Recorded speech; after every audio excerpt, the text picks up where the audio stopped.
سورہ بقرہ کی مختلف آیتوں کا خلاصہ پیش کیا گیا۔ ابھی اپنے سامنے جو آیتیں چل رہی ہیں ان میں حضرت شمویل علیہ السلام کا بنی اسرائیل کے درمیان اس بات کا اعلان کرنا کہ طالوت کو اللہ تعالیٰ نے تمہارا بادشاہ بنا دیا۔ ان لوگوں نے نشانیاں مانگی، نشانیاں پیش کر دی، تابوت سکینہ آیا۔ اس کے بعد پھر طالوت نے اعلان کیا اللہ تبارک و تعالیٰ تمہیں ایک دریا سے آزمانے والا ہے، دریائے اردن یا دریائے فلسطین۔ اس کے اندر سے جو پانی پیٹ بھر کے پیے گا اس کو قوم جالوت سے مقابلہ کرنے کی طاقت نہ ہوگی، اور جو ایک چلو پانی لے لے گا تو دریا بھی پار کر لے گا، جالوت سے مقابلہ بھی کر لے گا اور سو شکم سیر بھی ہو جائے گا۔ چنانچہ اللہ تبارک و تعالیٰ ارشاد فرماتا ہے فَلَمَّا جَاوَزَهُ هُوَ وَالَّذِينَ آمَنُوا مَعَهُ قَالُوا، چنانچہ طالوت جو ہے اپنی لشکر کو لے کر کے نکلے تو دریائے اردن یا دریائے فلسطین میں پہنچے۔ دکالے کا زمانہ تھا، گرمی زیادہ تھی۔ ایسے ماحول میں آدمی جب گرمی زیادہ ہو، پانی مل جائے وہ بھی ٹھنڈا پانی تو آدمی شکم سیر ہو کر کے پیتا، لیکن یہ آزمائش تھی۔ چنانچہ کچھ لوگوں میں 80,000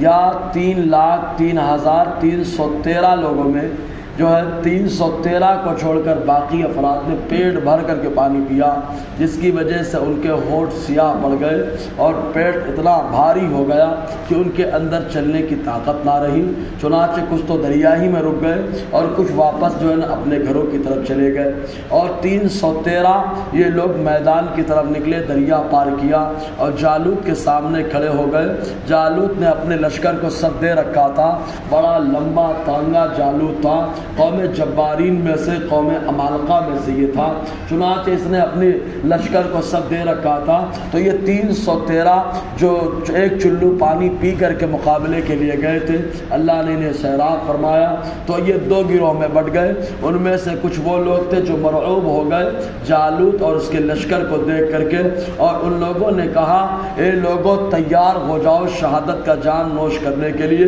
اس لیے کہ آج جالوت کی فوج سے لڑنے کہ ہمارے اندر طاقت نہیں ہے، مقابلہ شروع ہوگا تو ہم لوگ شہادت کا جام پی لیں گے، لہٰذا تیار ہو جاؤ جو ہے شہادت کا جام پینے کے لیے۔ لیکن کچھ لوگوں کے اندر اللہ تبارک و تعالیٰ نے ایمانی حرارت اور ایمانی جذبہ اس قدر اللہ تعالیٰ نے بیدار کر دیا کہ ان لوگوں نے کہا، اللہ تعالیٰ ان کی صفت یوں بیان فرماتا ہے وہ یقین رکھتے ہیں کہ قیامت کے دن اللہ تبارک و تعالیٰ سے ان کی ملاقات ہوگی۔ ان لوگوں نے اعلان کیا تعداد کو دیکھ کر مرعوب مت ہو، ہم کو اللہ تبارک و تعالیٰ نے بھیجا ہے، ہمارے درمیان ایسا بادشاہ قیادت اور جو ہے سربراہی کر رہا ہے جس کو اللہ تعالیٰ نے مقرر کر دیا ہے۔ تابوت سکینہ ہمارے پاس ہے جس کے ذریعے سے ہم دعا کر کے کامیابی حاصل کر لیتے ہیں، نبی ہمارے درمیان جلوہ افروز ہے، ان کی دعا کی برکت سے کامیابی ملے گی، تعداد دیکھ کر کے مرعوب مت ہو۔ چنانچہ کہا بہت سی تھوڑی سی جماعتیں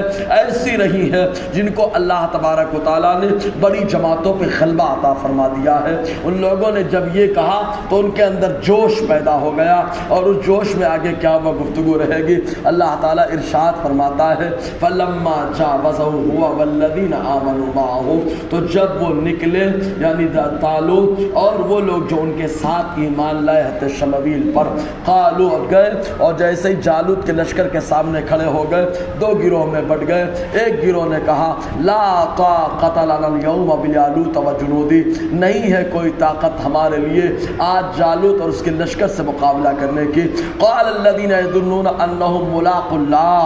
اور وہ لوگ وہ گروہ جو اس گروہ نے کہا جو اس بات پر یقین رکھتا ہے کہ وہ اللہ سے ملاقات کرنے والا ہے، رب کے حضور جانے والا ہے، ان لوگوں نے کہا کم من فئۃ قلیلۃ، بہت سی تھوڑی سی جماعت غلبت فئۃ کثیرۃ باذن اللہ، اللہ تعالیٰ کی اجازت سے بڑی جماعتوں پر غالب آ گئی ہے۔ واللہ مع الصابرین، اللہ تبارک و تعالیٰ صبر کرنے والوں کے ساتھ ہے۔ اور تھوڑی سی جماعت تعداد دیکھ کر کے یہ مقابلہ آرائی کرنا یہ ایمانی تقاضا نہیں ہے، اللہ تعالیٰ کی ذات پر توکل اور بھروسہ کر کے مقابلہ کرنا، کفار کے مقابل میں ڈٹ جانا، یہ اللہ تبارک و تعالیٰ نے ایمان والوں کی صفت کو بیان فرمایا ہے۔ آج تعداد جمع کر کے مسلمان کبھی کبھی دھوکہ کھا سکتا ہے، لیکن جب تعداد کم ہوتی ہے تو مسلمان کا عقیدہ اور اس کا ایمان نکھر کر کے جو سامنے آتا ہے۔ بدر کے میدان میں 313 مقابلے میں 1000 لوگ، اور اللہ تبارک و تعالیٰ نے ان 313 کی نظروں میں ان 1000 لوگوں کی تعداد کو گھٹا دیا تھا، معمولی نظر آ رہے تھے۔ اس کے ساتھ ساتھ حنین کے میدان میں کفاروں کی تعداد بہت زیادہ ہے، مسلمان کو اللہ تبارک و تعالیٰ نے مدد کا وعدہ فرمایا تو بہت ساری تھوڑی سی جماعتیں ایسی بھی ہوئی ہیں جن کو اللہ تبارک و تعالیٰ نے بڑی جماعتوں پہ اپنے حکم سے غلبہ عطا فرمایا ہے۔ یہ تو انسانی معاملہ ہے، اللہ تبارک و تعالیٰ نے چھوٹی چھوٹی کنکریوں کو بڑے بڑے پہاڑ میں تبدیل فرما دیا۔ ابرہا کے مقابل میں اللہ تبارک و تعالیٰ قادر ہے، جب وہ کام لینا چاہتا ہے دین کا کام تو لنگڑے مچھر سے بھی اللہ تبارک و تعالیٰ کام لے لیتا ہے، اور اگر اللہ تعالیٰ کسی کو ٹکراتا ہے، کسی کو پسند نہیں فرماتا تو ہزاروں کی تعداد رکھ کر کے بھی آدمی بیکار ہو جاتا ہے۔ تو اللہ تعالیٰ فرماتا ہے واللہ مع الصابرین، ان لوگوں نے کہا تھوڑی سی جماعت بڑی جماعت پر غالب آ جاتی ہے اللہ کے حکم سے۔ واللہ مع الصابرین، شرط یہ ہے کہ وہ صبر کرتے رہے، صبر کرتے رہے، یعنی جمے رہے، پیٹھ بھی دکھا کر بھاگے نہ، کیونکہ جو آدمی ڈٹ جاتا ہے تو اللہ تبارک و تعالیٰ ایسے لوگوں کی مدد فرماتا ہے۔ پھر اس کے بعد ان لوگوں نے کیا دعا کی، کیسے مقابلہ ہوا، انشاءاللہ اسی پر روشنی رہے گی۔ اللہ تعالیٰ ہم سب کو فیضان قرآن برکات قرآن سے مالا مال فرمائے۔